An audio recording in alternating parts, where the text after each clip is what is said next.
مجاملة صارخة. اسم هنا بريدة كبيرة على مستوى العالم بالنسبة للاتحاد الدولي على دماغنا من فوق، أنا ما عنديش مشكلة. بس ماذا فعل وحقق هنا بريدة لكرة القدم على مستوى العالم وأفريقيا ومصر؟ طيب ماذا حقق لكرة القدم في مصر؟ ولا شيء، علشان يتولى إدارة اتحاد كرة القدم المصري مرة تانية.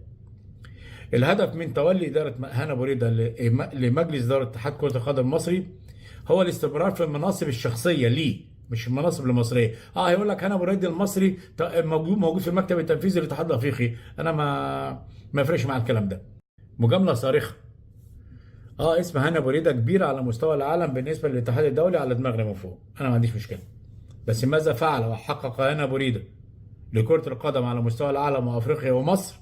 طيب ماذا حقق لكرة القدم في مصر؟ ولا شيء، علشان يتولى إدارة اتحاد كرة القدم المصري مرة تانية. الهدف من تولي إدارة هنا بريدة لمجلس إدارة اتحاد كرة القدم المصري هو الاستمرار في المناصب الشخصية ليه، مش المناصب المصرية. هيقول لك هنا بريدة المصري موجود في المكتب التنفيذي للاتحاد الأفريقي، أنا ما يفرقش مع الكلام ده.